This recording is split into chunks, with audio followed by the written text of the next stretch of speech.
A cozinha aconteceu na minha vida desde a infância. Eu sempre fui aquela criança que ficava sentada no banquinho na cozinha dos avós, da avó, da mãe, do pai, da fazenda. Então ela sempre me acompanhou. A agricultura ela vem do fato de eu escolher ser cozinheira como profissão.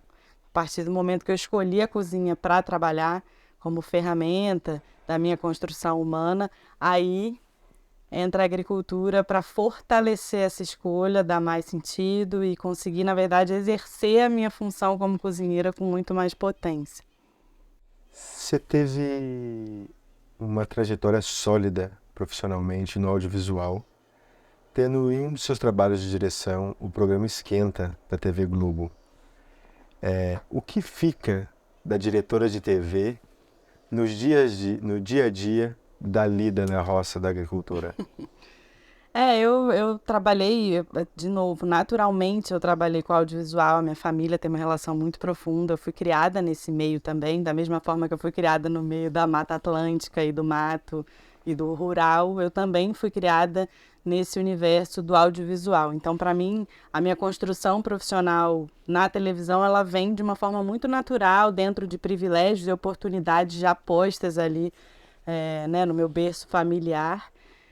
E sem dúvida, todas as nossas construções são colocadas e acompanham a gente depois, né? Então, eu sempre trabalhei com televisão, o Esquenta é um exemplo muito claro disso, com pessoas e num lugar de usar a televisão como uma ferramenta de transformação social. Então, trabalhar para que a gente criasse conteúdos e oportunidades dentro do audiovisual onde a gente pudesse dialogar, questionar, construir junto caminhos positivos e reflexões de uma sociedade que a gente acredita, espera contribuir para construir. Então, da mesma forma, quando eu venho trabalhar tanto com cozinha quanto com agricultura, e não à toa eu escolho e exercito e vivo a agroecologia, que é uma filosofia que vem com toda essa força de luta, né? Então, a agroecologia não é apenas você cultivar sem veneno. Não é apenas você ser um produtor orgânico, não é apenas você usar técnicas agroflorestais ou sintrópicas ou biodinâmicas. É tudo isso junto e ainda reverenciar os saberes ancestrais e ainda cuidar, resgatar e preservar toda essa nossa história junto da agricultura e no meu caso também da cozinha, né, usando o alimento aí nessas duas pontes. Então, é também lutar por direitos femininos, é também lutar por direitos sociais, é também lutar por um equilíbrio, por uma equidade nesse sentido respeitoso, é se preocupar todo o tempo na qualidade das relações. Então, de quem trabalha, de quem exercita esse ofício, essa lida, é lutar para que o lugar, o entorno, aonde você está colocado, se beneficie o tempo todo desse seu trabalho. Então, a agroecologia ela vem como realmente uma coisa muito mais ampla, uma filosofia, né, e uma força muito maior do que apenas a agricultura respeitosa, né, como eu gosto de chamar. Então, nesse sentido, a diretora de lá carrega muitos desses saberes, né, de ter um serviço como ferramenta social de transformação, de ter um lugar de ouvir, de saber se colocar dentro, de estar junto, de gostar, estar junto de pessoas e de ouvir, de troca, de fala, enfim, aqui tem algumas pessoas que trabalham comigo, então tem um trabalho também de gerência nesse sentido, que uma diretora também faz muito.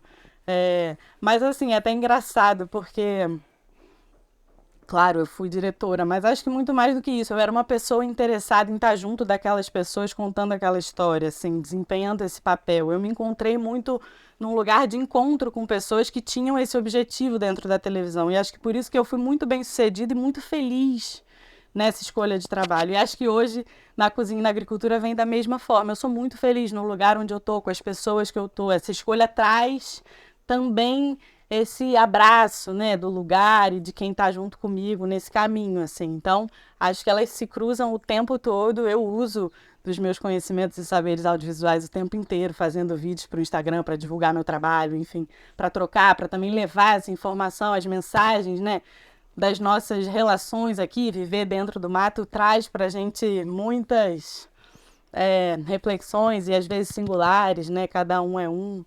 Então, eu exercito aqui bastante também desses meus conhecimentos audiovisuais, não só como diretora, mas como pesquisadora, como produtora, com todas as camadas que eu vivi dentro do universo audiovisual.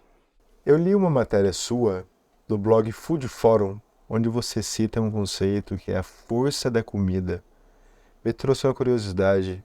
O que viria a ser? A gente está falando, quando a gente vai falar de comida, né? A gente está falando de algo básico, que infelizmente nem todo mundo tem acesso a esse básico, né? Apesar de ser um direito na Constituição, que é comer, se alimentar. Então a gente está falando de algo cotidiano, de algo essencial para a nossa sobrevivência. Se a gente não atribui força de luta política e de construção social nessa comida como ferramenta, né? A gente está perdendo também uma grande oportunidade de usar não só o prazer e a memória afetiva e tudo que uma comida carrega, mas também todos os esforços, até porque produzir alimento, cultivar alimento é uma grande responsabilidade, é uma grande questão hoje e desde sempre, mas na nossa vida, né? Então, a comida ela tem um desempenho de força nesse sentido de transformação e de luta política e de posicionamento, enfim, de luta por políticas públicas para que a gente consiga mexer na forma de se relacionar, de estimular, de valorizar os trabalhos no campo, as formas de dar acesso ao alimento para a população. Então, acho que é um pouco nesse sentido. Além da gente conseguir com a comida carregar emoções, carregar histórias, né? Eu trabalho, por exemplo, com o cultivo de sementes ancestrais, como o milho crioulo. Se a gente for pegar o milho como exemplo, a gente está falando de uma espécie alimentar que quase ninguém conhece ela como ela é de fato. Porque o processo da história industrial alimentar apagou a raiz de existência daquele alimento. Então, quando a gente fala de usar a comida como força, é também cultivar essa raiz que conta a nossa história biodiversa, que conta a nossa história que dialoga com os povos originários, que reverencia, que respeita, que carrega essa diversidade, essa biodiversidade tão abundante, no caso aqui, Brasil, né, do Brasil. Então, o milho é um exemplo muito bom disso. Eu só fui conhecer que milho era colorido, que tinha diversidade no milho, quando eu tinha 20 e poucos anos. E hoje fazer aqui no sítio, receber escolas e mostrar para crianças de 7 anos e eles já saberem, ou já terem escutado falar, para mim é um grande exemplo e uma grande conquista nesse sentido, de que a comida tem essa capacidade de força de transformação. Então, se você pensar, se desde pequeno você é apresentado a essa biodiversidade alimentar, aonde que isso também alcança nas suas relações sociais, interpessoais, nada é igual, tudo é diferente, a beleza, a briga está no diferente. Então, é muito nesse sentido, dando aqui um exemplo, porque é mais próximo a mim, né? Mas acho que é um jeito bem claro, assim, da gente conseguir ver como a comida, de fato, dialoga com bases nossas de relação, de saberes, de reflexão e de construção, de fato, humana, social, né? De sociedade, compreensão de coletivo e tal. Então, é muito nesse sentido. Quais foram os seus aprendizados desse seu processo de plantar e colher num mundo de imediatismo, onde a espera é quase uma utopia? E eu, né, ainda com esse lado audiovisual, que imagina, né, eu vivia no frenesi, sem dormir, naquela loucura, né, tudo para agora e tal. Acho que talvez a minha escolha também tenha um sentido, assim, o meu caminho também tem a ver com uma busca por encontrar um equilíbrio relacionado ao tempo na minha vida, né?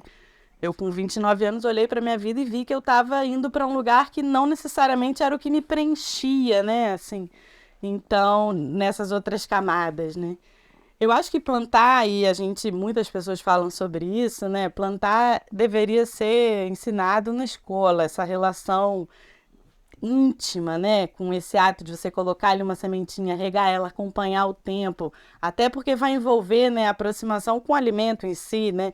Então, fazer disso o seu ofício, a sua vida, tratar disso em terras muito degradadas, acompanhar um processo e ver uma resposta efetiva no tempo de cuidado, né? O tempo como cuidar. Acho que isso faz muita diferença. O tempo sai desse lugar da emergência, do imediato, e ele vira um tempo de cuidar, é um tempo de acompanhar e tal. Claro que a gente tem necessidades, né, de grana, de pagar boleto e tal, e claro que eu ainda preciso desse tempo corrido também, porque estamos aí num sistema e ele é assim. Mas acho que cabe, encaixa e faz sentido esse aprendizado realmente, porque as coisas têm seu tempo, né? Eu tenho clientes que às vezes me escrevem e falam, poxa, mas eu queria não sei o quê. Eu falo, daqui a 2 meses vai ter. Mas como assim? As coisas funcionam dessa forma. Quando a gente diz que a gente produz de fato, com o que a gente planta e colhe, não é marketing, não é só para... É real. Então, também tem esse lugar, né? Da educação, do tempo das coisas e tal. Então, assim, para minha vida, eu hoje em dia sou uma pessoa que realmente, assim... É, eu, às vezes, amanheço achando que eu vou fazer uma coisa e quando eu vi, eu fiz 30 milhões de outras coisas e quem me levou a fazer essas outras coisas foi a vida, o tempo, porque choveu, porque caiu uma árvore na tempestade do outro dia, porque secou demais e aí precisa cobrir o pé da banana. Então, assim, eu sou muito mais relacionada com o tempo, mas muito nesse lugar, eu acho, de respeito e de cuidar, de usar o tempo como uma ferramenta, de cuidado, né? O que a Bocaina e o Vale Histórico representa para Alice? Eu sou completamente apaixonada por esse lugar, sempre fui. Eu fui criada aqui, eu frequento essa região de São José do Barreiro desde que eu tenho 8 meses de idade. E antes dos meus 8 meses, a minha família já toda também se relacionava. Meu pai começou a frequentar aqui com 7 anos de idade. Então é um lugar muito amoroso para mim, é um lugar que sempre foi um colo, né? Um abraço, era a minha fuga dessa loucura e era o lugar que eu me via então acolhida, sentada no banquinho, numa cozinha de fogão a lenha, vendo fazer doce de tacho e tendo essa relação. Esse lugar traz muito essa força e essa energia para mim. É um lugar onde eu conheci provavelmente as pessoas que mais me ensinaram nos últimos anos, é o lugar onde os meus mestres moram, sejam eles homens ou mulheres ou o que for, as plantas, as vidas todas, assim.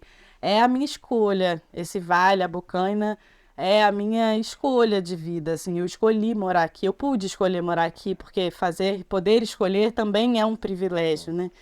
Mas, assim, então acho que diante das minhas possibilidades, não à toa, eu escolhi esse lugar para ser minha casa, para ser o meu trabalho, para ser o meu cuidado máximo e para encontrar aqui as minhas maiores conexões e os meus mestres. Esse lugar, para mim, realmente abriga as minhas maiores conexões, assim, com mestres hoje. Nós conversando aqui, né, tem um processo até você chegar aqui, hoje onde nós estamos, a agricultura, a cozinha, e antes teve o audiovisual que ainda continua. Como que a Alice lida com a saudade? A danada da saudade, né? Meu avô escrevia assim sobre ela, falava a danada da saudade. É, é isso, existe. Uma das perguntas que eu mais recebo é isso, se eu não me sinto sozinha, né? Que talvez tenha um pouco a ver com isso, né? E acho que nesses exercícios, quando a gente escolhe fazer mudanças, eu acabei sem querer, na verdade, fazendo uma mudança muito maior do que eu achava na minha vida, porque eu dei uma pausa na televisão a princípio, quando eu vi eu não voltei, quando eu vi eu tava, quando eu vi eu tava vindo morar aqui. Então, assim, não foi exatamente tão programado, né? Mas eu acho que hoje a gente, na verdade, nesse processo, que é quase clichê, né? Essa coisa do auto-amor, do autoconhecimento, do voltar para si, assim. Mas existe, na minha opinião, pelo menos, ou na minha experiência aqui, um lugar de preenchimento, de companhia, que eu pelo menos diria que é muito raro ver pessoas do asfalto ou da cidade alcançarem. E isso se dá por você realmente viver numa situação onde você faz parte daquele ambiente. E que esse ambiente interage com você, né? A gente está falando de viver no meio do mato. Então, tem épocas do ano que a coruja, todo dia às 4 da tarde, fica ali. Eu sei onde ela vai estar, eu vou lá, eu faço barulho, ela responde. E isso vale para muitas outras coisas. Então, eu poderia dizer que eu me sinto muito menos sozinha desde que eu moro aqui, de fato, sozinha, do que nos 30 anos que eu morei muito acompanhada na cidade de toda sorte de pessoas e barulhos e, enfim, né, com vizinhos do meu lado, entre paredes, assim. Eu só entendi isso quando eu mudei. Eu só entendi que eu estava sozinha lá quando eu me vi acompanhada aqui, estando de fato sozinha como humana nesse meio, mas... Então, nesse sentido, claro que eu sinto saudade dos meus amigos, claro que eu sinto saudade, mas quando eu sinto saudade eu vou visitar minha família, eu tenho essa possibilidade também, né? Então, mas é muito interessante esse lugar. E essa é a pergunta que mais me fazem, mas você mora sozinha? Eu falo, eu não moro exatamente sozinha, né? Porque tem pessoas que moram aqui no sítio também com a gente, que trabalham aqui, todo dia de manhã chegam pessoas. Eu tenho muitos amigos aqui na região também, que moram na serra e tal, mas enfim, é, mas é isso, a gente encontra um lugar de companhia que ele é raro e talvez muito caro, inclusive para que a gente tenha capacidade de entender do que eu tô falando quando a gente não tá nesse lugar que eu tô, assim, precisa mexer muito para a gente alcançar, talvez.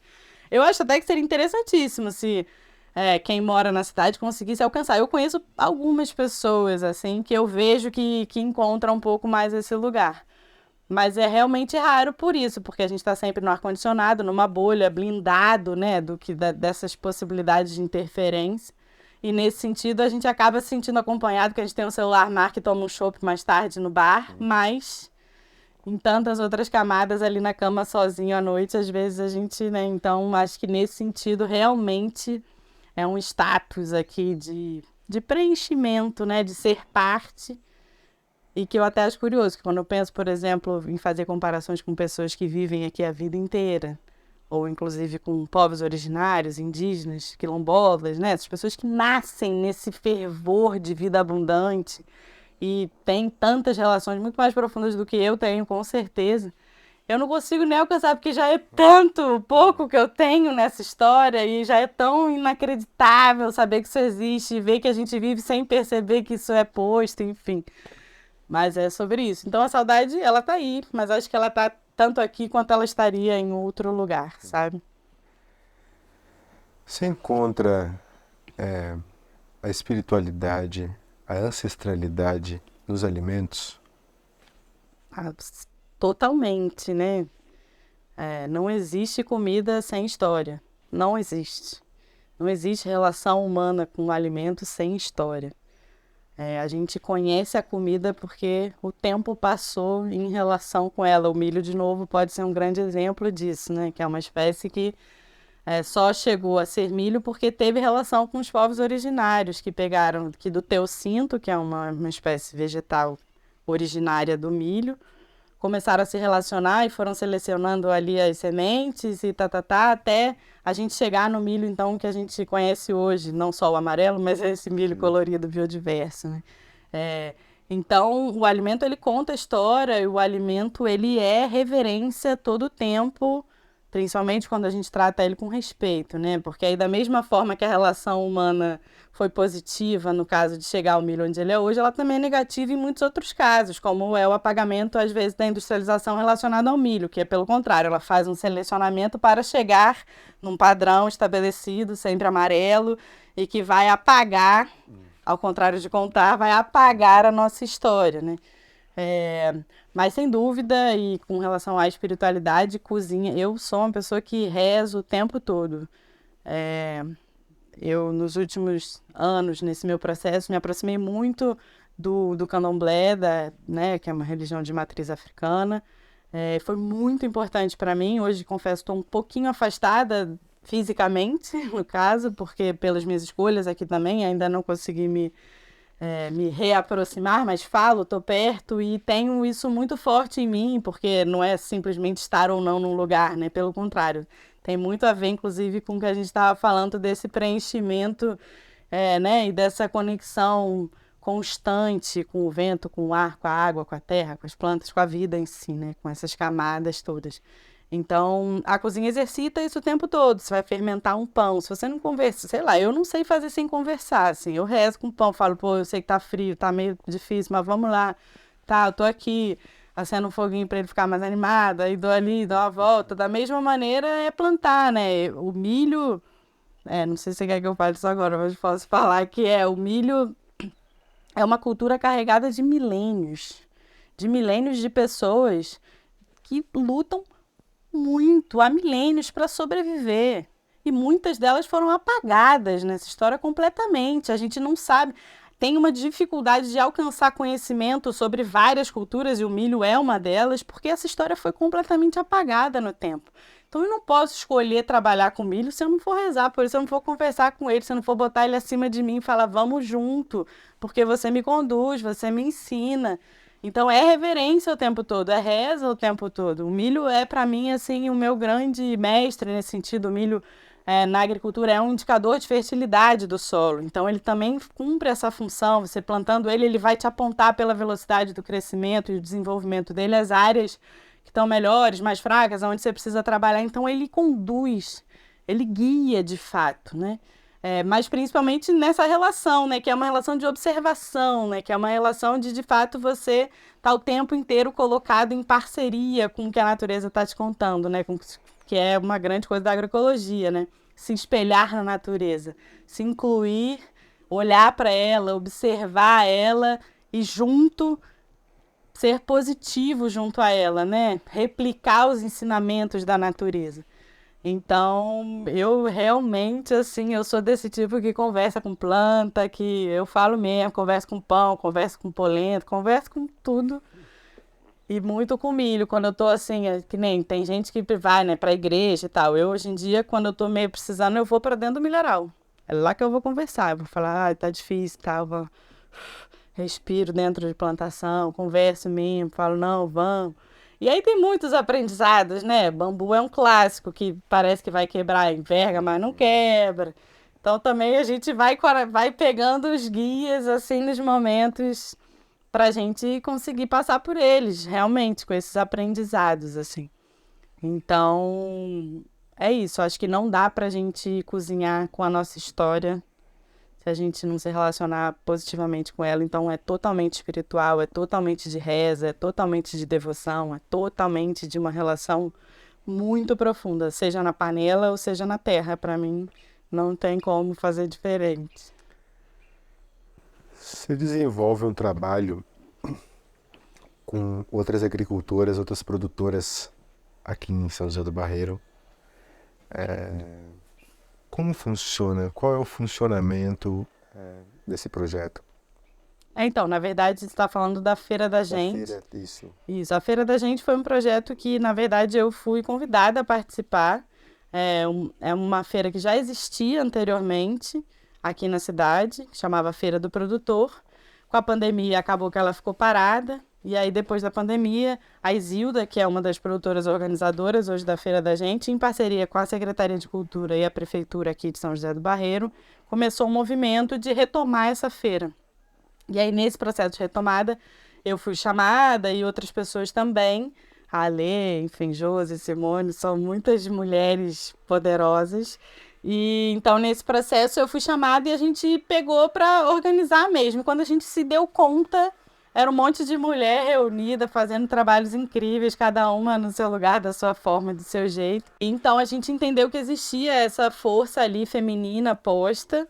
E começou então a organizar essa feira que acontece uma vez por mês na Praça da Matriz, a praça principal de São José do Barreiro.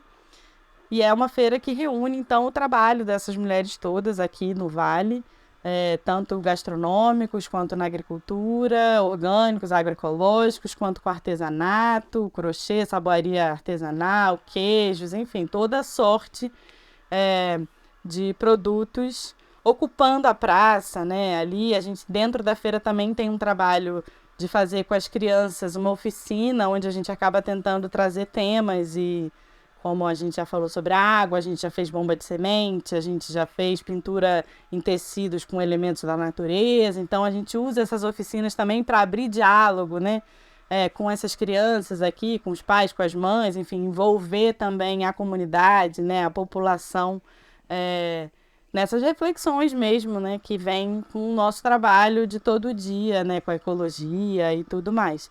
Então, e a feira, para mim, ela tem muito também a ver com mais uma camadinha do que a escolha de agroecologia como ofício, né, como trabalho, que é isso, não é apenas ser agricultor, né, de novo, é abraçar, né, então é de fato se envolver para que a gente consiga transformar os lugares onde a gente está, é se envolver para que a gente vá além como coletivo. Acho que a feira traz muito essa força de quanto um coletivo é capaz de transformar, de abrir diálogo, de afetar positivamente um espaço onde acontece, né? E acho que a feira vem fazendo isso aqui na cidade, vem trazendo muitas reflexões, vem trazendo muitas novidades, vem trazendo isso, muita força mesmo para todo mês ocupar ali a praça com comida boa, justa, sem veneno e trabalhos super potentes dessas mulheres todas. Você também tem ligações afetivas com a palavra. Plantar e cozinhar também é uma forma de escrever? Tudo é, né? São artes, né? Assim, eu tenho uma conexão com a palavra que ela é, para mim, a minha salvação, quase. Acho que sem escrever, talvez eu não teria conseguido chegar até aqui, sendo bem sincera. A palavra foi meu refúgio, meu carinho, meu colo durante a minha vida toda, assim. Não necessariamente a palavra revelada, exposta, né? Tem muita coisa que a gente escreve só pra gente mesmo conseguir. Então, a palavra sempre teve esse lugar na minha vida. Eu sou filha de professores, né? Tanto a minha mãe quanto meu pai são professores. Meu avô também trabalhou com televisão, também era cozinheiro e também era escritor. Então, eu tenho realmente assim referências nesse lugar, né? De caminhos, de abraços, de acolhimentos, assim, da palavra, da comida, da imagem. É, e do plantar. Então, sem dúvida, acho que as coisas todas estão conectadas. Eu tento muito trazer o meu trabalho aonde eu exponho ele, né? Com esse lugar de ter um olhar afetuoso e de colocar a palavra também como uma ferramenta para contar essa história, que às vezes é difícil de ser contada. Né? A gente falar de degradação, falar de coisas que apagamento cultural, histórico alimentar, são assuntos às vezes difíceis da gente abordar porque dói, porque é triste ver aonde a gente está, que caminho que a gente fez, ver gente passando fome, ver a situação que a gente está. Essas coisas todas são muito difíceis, mas eu tento de algum jeito, e acho que a palavra me ajuda muito nesse sentido, conseguir reunir essas minhas lutas todas, tanto da agricultura quanto da cozinha, que às vezes vão tratar de coisas difíceis para a gente, com alguma doçura. E acho que nesse sentido, com a poesia, né? Acho que nesse sentido a palavra abraça muito. E se a gente sabe deitar assim no colo dela, ela leva a gente para lugares muito potentes de abrir, né? Porque às vezes é difícil você falar de assuntos se você é muito duro. Mas se você pega ali a palavra para dar uma rebolada, quando você vê a pessoa já entrou ali, ela está ouvindo sobre uma coisa que às vezes se você vai durão, ela não chegaria, né? Então acho que para mim a palavra tem esse lugar de abrir caminho, de diálogo, sabe? E acho que, sem dúvida, né, plantar milho vermelho crioulo no chão é plantar a palavra, é enraizar. Eu uso essa expressão que eu gosto muito, que eu digo que a gente aqui tenta enraizar uma biblioteca alimentar nossa. Então, se é a biblioteca que guarda a palavra do livro, né, a palavra no papel, a terra que guarda a biblioteca do alimento, né? Então, ela reúne esse lugar. E acho que aqui a gente faz e luta muito para alcançar esse lugar. Você é uma pessoa que louva muito a vida. Você tem medo da morte? Olha, eu já tive bastante medo da morte. Mas acho que também tem uma coisa que realmente eu não sou nem mais jovem nem velha, né? Eu tô ali naquele meio. Até faço aniversário semana que vem. Mas eu acho que eu já tive muito, mas acho que tem uma coisa com a vida quando a gente chega perto da morte, ou a gente encara a morte muito próxima a gente sente a dor e a gente alcança o que é saudade. Porque a morte tem essa qualidade, ela faz a gente entender o que é saudade de um jeito que eu acho que nenhuma outra coisa na vida faz. Mas quando você perde alguém, a saudade te abraça depois de um tempo de um jeito que ela vem te dizendo, olha, eu sou isso, eu sou essa beleza, eu sou essa explosão de amor na falta, eu carrego essa força. Então, eu já perdi, por exemplo, meu avô, quando eu tinha 18 anos, foi uma perda para mim absoluta. E eu já vi pessoas ficarem muito perto da morte, perto de mim, e eu ter que estar ali junto e ajudar e tal. Então, acho que esses anos eu tenho uma mãe que é budista, então tem outra reflexão também com relação à morte. Eu também, com todas as minhas relações no candomblé, também exercitei muito esse lugar de refletir sobre isso, de pensar, né, aonde a necessidade carnal e física é o que estabelece o nosso estar vivo, né, um tipo de reflexão. Da mesma forma, a gente poderia fazer um paralelo, né, que é a importância de um solo coberto na agricultura, né? O que é um solo coberto? É um solo preenchido de folhas que caem, galhos e troncos que caem, E é o que faz aquele solo ser rico, ele fica protegido do sol, aquelas matérias vão se decompondo e vão nutrindo aquele solo. Isso é uma das coisas básicas quando a gente vai falar de agricultura respeitosa. Ou seja, está o tempo inteiro se relacionando com a vida e com a morte, porque para a vida vir potente, você precisa que caia, morra, apodreça e suba. Então, acho que eu não tenho mais medo da morte. Acho que eu tive. Hoje em dia eu não tenho medo. Claro que eu não tenho medo de ficar doente, de sofrer e tal. Nesse sentido, eu peço muito para que não me aconteça. Mas de morrer exatamente, acho que eu já consegui passar dessa fase. Quem é a Alice Lutz? Eu que te pergunto. Ai, ai. Eu sou essa pessoa, talvez um pouco sonhadora. Um pouco não, bastante, eu acho. Mas eu sou essa pessoa que tenta ser o melhor que eu posso para o todo, assim.